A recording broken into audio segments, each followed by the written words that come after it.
el diputado Pizarro me contó en el corte comercial que la directora del colegio, donde lo expulsaron, le pidió disculpas. Hoy por hoy, ¿no? Sí, no, Ya de adulto. además Evita también Ángela, que era mi profesora de castellano, que era muy dura conmigo y se molestó mucho en la época de mi insubordinación y rebeldía, después de viejo, y con una frase muy graciosa, la profesora me dice, Pizarro, disculpa, la verdad nosotros nunca pensamos que tú te ibas a convertir en lo que eres hoy.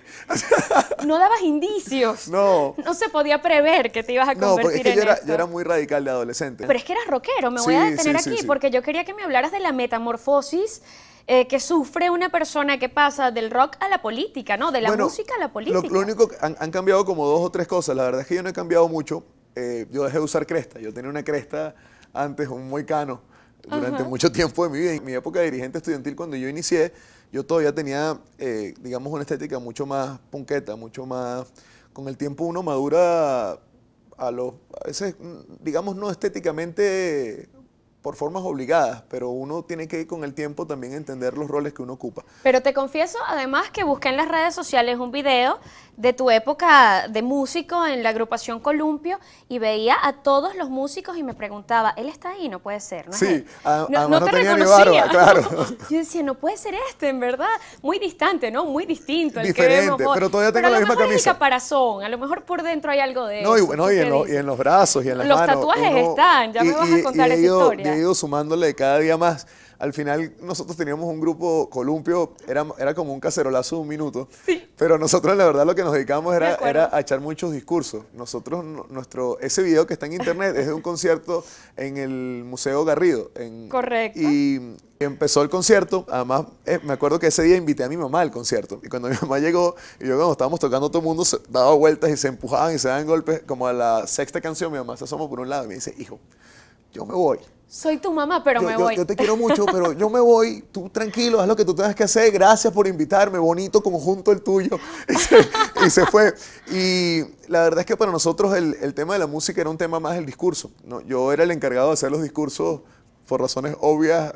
Siempre se me ha dado lo de hablar en público y nuestras canciones no duraban más de 1 minuto y medio y nosotros tardábamos como 5 o 6 minutos entre canción y canción echando discursos, intentando concientizar. La primera vez que me llevaron preso en mi vida, me llevaron preso por el grupo musical. Fuimos a tocar en Perijá, en un camión de sonido con un grupo de maracuchos que se llamaba Doña Maldad, y a mitad de concierto nos detuvieron. Esa vez fue muy rápida y la segunda vez también fue por la música. Nosotros fuimos a boicotear la corrida de toros de la PTJ en el Poliedro. Pero uno muchacho de 15 años, uno se le olvida que en la corrida de toros de la PTJ lo que fundamentalmente más hay es PTJs. Y cuando nosotros nos paramos con los instrumentos, intentamos bloquear el autobús donde venían los toreros. No habían pasado 3 minutos y estábamos todos presos. Cuando yo llamé a mi mamá y le digo, mamá, mira, estoy en la zona 2 de la Policía Metropolitana. Y dice, ¿qué haces tú ahí? Bueno, estoy preso. ¿Qué hiciste? ¿Pero por qué? No puede ser. Yo te he dicho que no hagas ese tipo de cosas. Pero al final yo le agradezco a la vida y le agradezco mucho también a mi formación política y mi formación de casa, que se me permitió desde muy chiquito defender principios, defender valores, de aprender a lo mejor desde una forma un poco ortodoxa algunas cosas del activismo político, de la coherencia en la vida. Yo voy... Ortodoxa en la teoría, pero en la práctica yo diría que muy libre, ¿no? Sí. Que has podido hacer lo que has querido. Sí. Te preguntaba por la transición de la música a la política, porque no sé si eventualmente te lo tomaste tan en serio como para contemplar una gira de conciertos, verte sobre un escenario y no dando discursos políticos, sino haciendo música. Tú tocas violín, ¿cierto? Toqué violín de niño. Ahora de grande me ha pasado que ya no soy el mismo. Piano sí me acuerdo muy bien, bajo, batería, guitarra. Yo estuve en la Escola Cantorum cuando estaba muy niñito y el maestro Grau y la maestra Guinán me dieron a mí la oportunidad. Yo era muy metido. Toda la vida he sido muy metido, o muy salido, más que muy metido, muy salido. No te creo eso. Y por el mismo tema de que yo me iba al Congreso, los días que yo tenía coral, la coral era a las 2:30 en el Centro Catalán. Y usualmente mi familia, mi mamá se desocupaba tipo 6 de la tarde.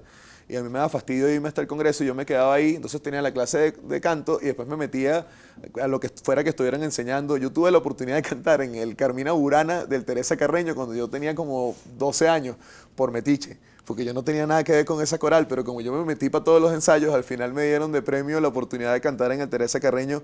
Yo tengo de eso tengo una acuarela de mi abuelo, de recuerdo, que la tengo en mi casa como uno de los poquitos cuadros que decoran paredes. Y a mí A mí me ocurrió cuando yo entré a la Universidad Central de Venezuela. Yo tenía 18 años cuando entré. Que cuando yo descubrí el activismo estudiantil, cuando yo descubrí el poder de visitar un curso y generar una movilización, de plantarse a defender a un chamo ante un abuso en un profesor, o defender, a mí me tocó ser secretario de reivindicaciones de la Federación de Centros, me tocó a los 18 años tener que estar pendiente del comedor, el transporte y las becas. En una universidad como la Central eso es el corazón de la reivindicación estudiantil, porque en la Central el hijo del rico y el hijo del pobre son iguales gracias a que eso existe. Y cuando yo entré a la universidad y yo empecé a experimentar la vida de dirigente estudiantil, yo tomé una decisión. Y la tomé discutida conmigo mismo, la tomé con base a muchos sacrificios que yo sabía que iba a tener que asumir de ahí en adelante, pero yo tomé la decisión de dedicar el 100% de mi tiempo, de mi vida, de mi esfuerzo a la política, al activismo. Además por una frase parecida a la de Cabrujas, de que la política uno se mete porque se mete con uno. Es que la única forma de transformar realidades es que uno se haga cargo de la realidad que quiere transformar. Y yo cuando en la universidad descubrí el poder de la palabra, el poder de la organización, el poder de la transformación desde el ejemplo, yo me enamoré para el resto de mi vida de este oficio y todavía el día de hoy, una de las primeras cosas que yo veo un UCEBista, Rafaela siempre se lo digo es, ¿y cómo está el comedor? ¿Y cómo están las becas? ¿Y cómo está el transporte? Y me acuerdo de los números y de los proveedores, porque uno... Bueno, cuentan que está venido menos, por cierto, la universidad. Está destruida, Rocío. Lo cual debe ser un dolor para quien perteneció a esa alma mater, ¿no? Y mira, el comedor de la Central, uno no se acuerda de estas cosas, a lo mejor en unos años serán parte de la historia de las reivindicaciones, pero nosotros fuimos la generación que eliminó el pago simbólico de los 2 bolívares por la comida y la convertimos en un comedor gratuito. Y nosotros logramos llevar a que el comedor de la Central alimentara a 9.500 personas al día. Ahí comía el obrero, el maestro, el estudiante, el administrativo, todo el mundo comía junto. Era un espacio de encuentro para el que no tenía cómo comer de otra forma. Y las visiones miopes del gobierno de creer que destruir la Central es destruir a la rectora o destruir a la federación ha hecho que ese comedor hoy alimente menos personas, tenga menos capacidad de comensales. Y te pongo el ejemplo del comedor porque es un punto de encuentro, sí, algo muy... por nombrar algo, claro. Claro, no, pero además es algo muy simbólico de la Central. Sí. El comedor de la Central tiene 40 años de titulares de prensa y de protestas, gracias a lo que se ha ido convirtiendo. A gente como tú. También. Gracias a gente como tú que rompe paradigmas, porque ciertamente, a pesar de esa rebeldía, te has dedicado de lleno y con mucha seriedad a la política. Y digo lo de los paradigmas porque uno se imagina, por ejemplo, un diputado como una persona absolutamente seria, ¿no? No tan bohemio, no tan tatuado. Tienes un montón de tatuajes. Ya, creo que empezaste a los 14 años. A los 13. A los 13. También, esa es culpa de mi mamá. Y mi mamá, tu mamá que va a ver este programa. No dejes que lo vea. No, pero en esta, porque es que nosotros en el departamento, mi vieja decide rentarle un cuarto a Erickson, que es un gran amigo de toda la vida, era un tatuador. Pero Erickson no era exactamente un tatuador, era alguien que tenía una máquina de tatuajes y que estaba aprendiendo a ser tatuador. Y que consiguió en mis hermanos y en mí lienzo sobre el cual practicar. Y yo el primer tatuaje real lo tengo en esta pierna. ¿Cuántos tatuajes tienes al sol de hoy? Yo le perdí la cuenta en el tatuaje por juguetes porque me hice como 4 o 5, pero van como por 51. Aquí tengo la parroquia, a Petare, que este es uno de los últimos que me hice. Es el único tatuaje que no me puedo cubrir. Es el único tatuaje que ninguna manga tapa y es el sitio por donde salí electo. Precisamente está ahí para nunca, nunca, nunca tener la posibilidad de taparlo con nada. Yo a Petare le debo mucho aprendizaje y está junto con otras 2 cosas que en mi vida son fundamentales. Mi abuela Alicia, que es mi abuela paterna, una vieja noble que ya no está con nosotros. Creo que es de los momentos más dolorosos de mi vida junto con el de mi abuelo Hernán.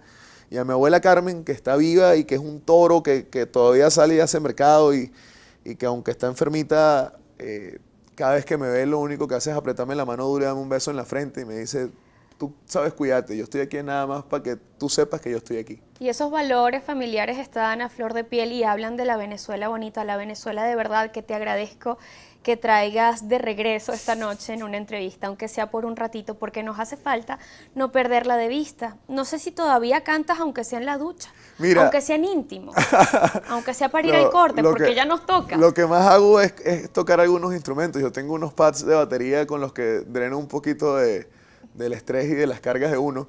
Y ahora me pasa, yo todavía escucho mucha música muy pesada, que no es como para cantarla mucho. Entonces estoy sometido a la dictadura del resto de la gente que uno tiene en el carro con uno, que no escucha lo que uno escucha necesariamente.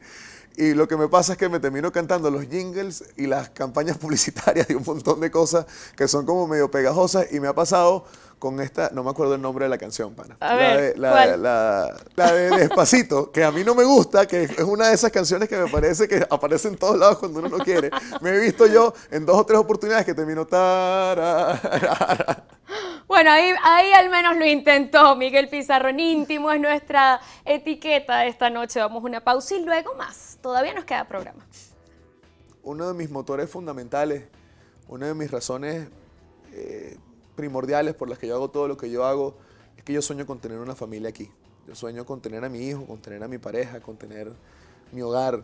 Yo sueño con poder mostrarle la hermosura del Amazonas, que yo lo pude conocer en Bongó, e ir para cada pueblito y mostrarle cada aldea, en mostrarle a una pareja y a un hijo o una hija, lo que sea que la vida me dé, lo importante de respetar nuestro pico Bolívar.